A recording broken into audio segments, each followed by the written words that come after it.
My name is Carrie-Jessica. Welcome to my YouTube channel where we are talking about going gray and all things wavy.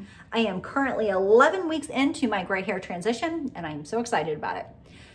So I found my first gray hair at 19 years old.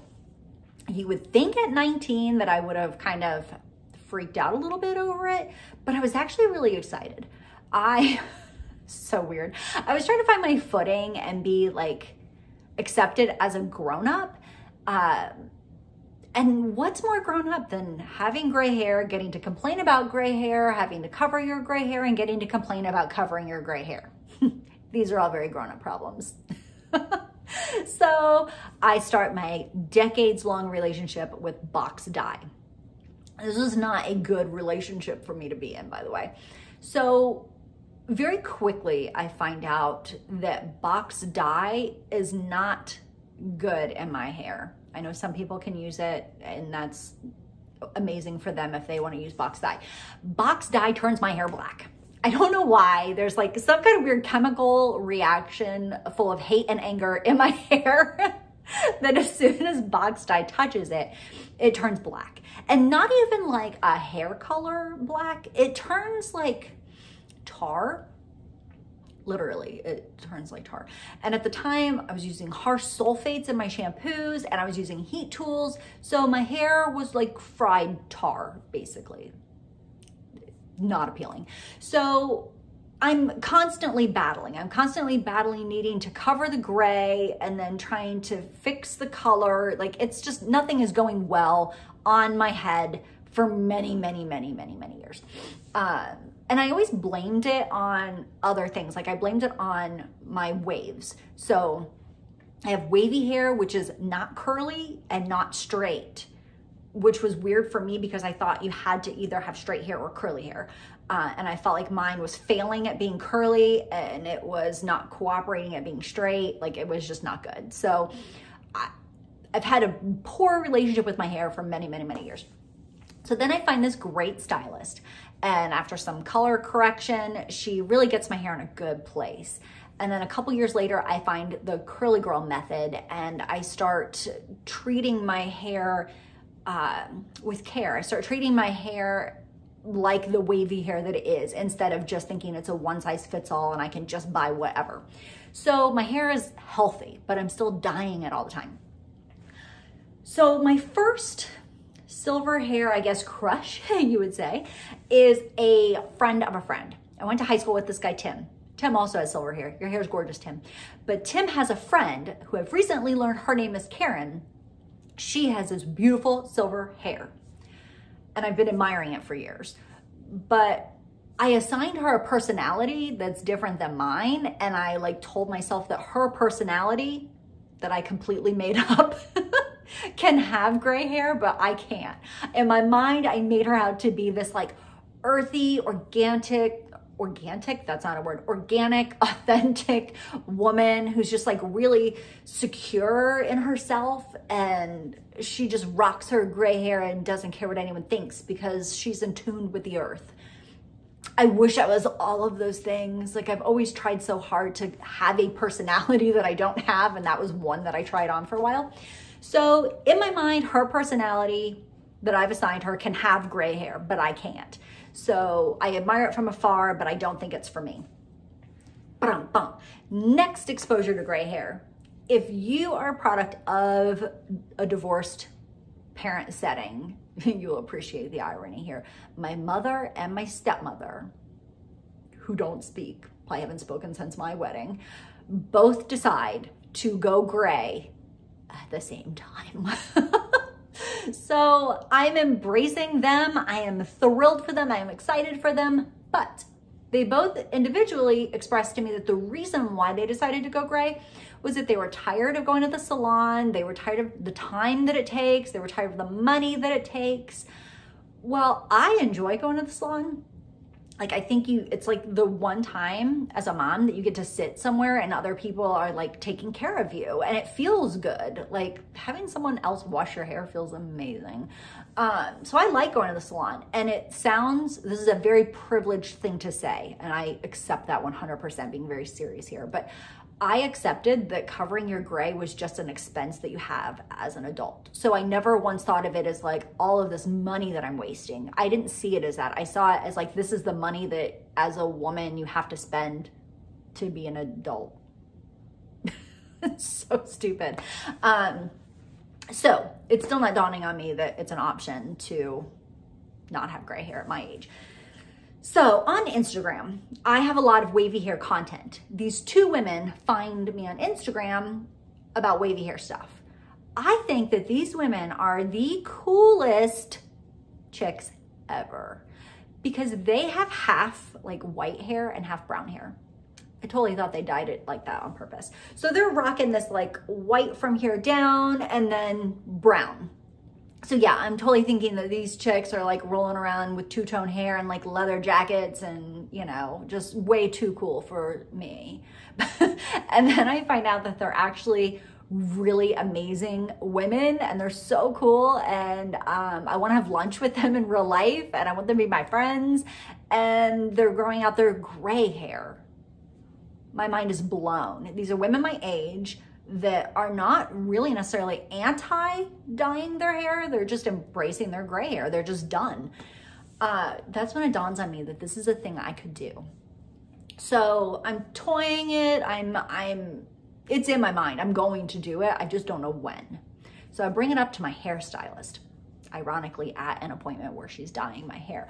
But I bring it up to my hairstylist and she has pros and cons to this. I don't want this to sound like she was just like all negative about it, but the negative stuff is what I absorbed and hung on to.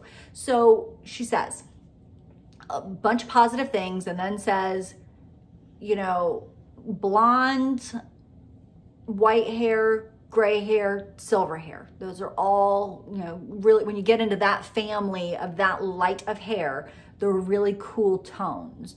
Your hair is a warm tone and your skin's a warm tone. It might not look great. It might wash you out and it might make things like wrinkles more prominent. It could age you like 8 to 10 years.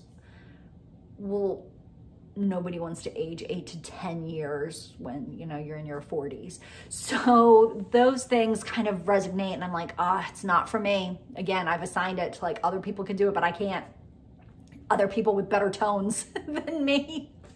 So I decide then that I've got this plan. I'm gonna grow my hair out really long over the next 2 years. And then when I'm 45, then I'll grow my natural gray hair out.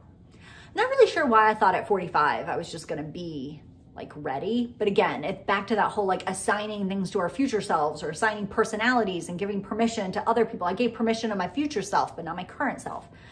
So my gray hair is showing more and more frequently. We're now at the point where like every 2.5 weeks, the silver is already showing again.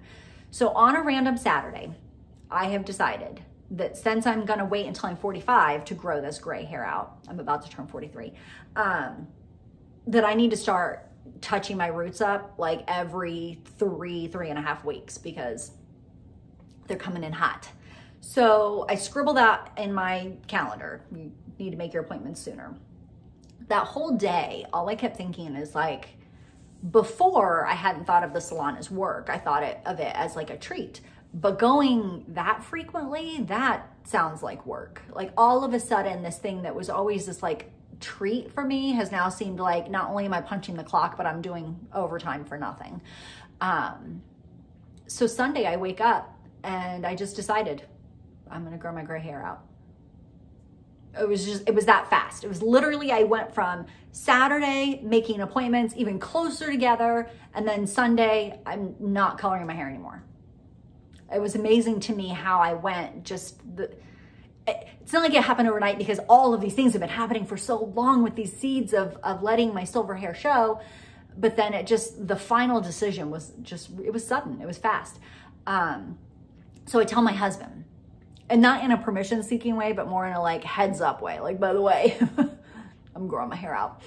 And he's like, yeah, it's cool. Like if you don't like it, you know, you can always go back to coloring it. And that's true. But even just that statement wrapped some like solidifying energy around this idea of growing my gray hair out, where it's like, not only am I growing out, I'm growing it all the way out. I am not going to backpedal this. Like, I'm doing it. And then I reached out to my best girlfriend and my baby sister. I talked to both of them like literally every day. And I figured one of them was gonna say, this is probably a really bad idea. You should not do this. But they were both like, do it. It's gonna be great. Go for it, whatever. So having that like immediate circle of people that I interact with every day on board, it did help, like, it helped just give that extra support. So it's like awesome. So like just about anyone in this day and age, I whipped out my phone, I took a selfie and posted to my personal Facebook page and my Instagram. Guess what, guys? I'm going gray.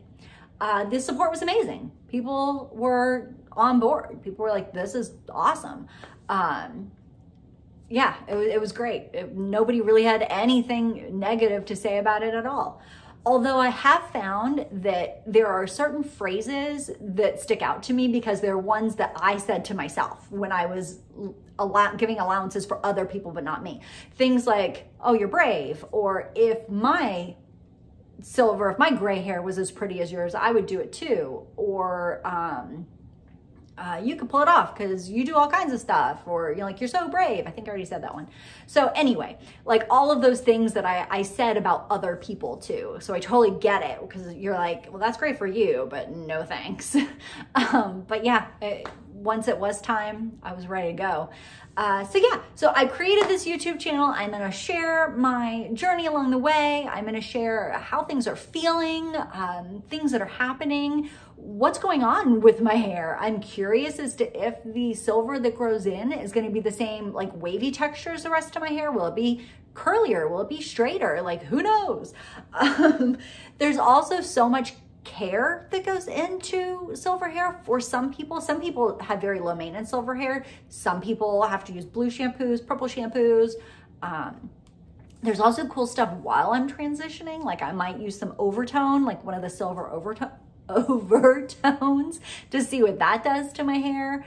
So yeah, it's just going to be this really cool journey, and I just wanted to create a space where I can share it with you. So let me know in the comments, have you thought about going gray? Have you ever seen someone that was gray and gone like, wow, that's awesome, but like not for me? Or are you on the fence and just kind of like feeling it out, like feeling the idea of it out, because I've been there too. But yeah, comment below. Let me know, where do you stand on growing out your natural gray, silver, whatever you want to call it, hair? Also, even if you're not necessarily ready to go gray, if you have watched this long, that means you're probably my friend or family. And I appreciate you. But yeah, if you don't mind, if you feel like it's cool and fits your vibe, then share this video. Like maybe you've got a friend who's getting ready to go gray. But yeah, the tribe is strong. If you are going gray and you're feeling alone, you are not alone. We're in this together. There are Facebook groups you could join. There are Instagram accounts of women sharing their experience that are waiting to support you. Like the community is strong. But yeah, subscribe, hit the bell so that you get notifications when I make a new video, all that good stuff.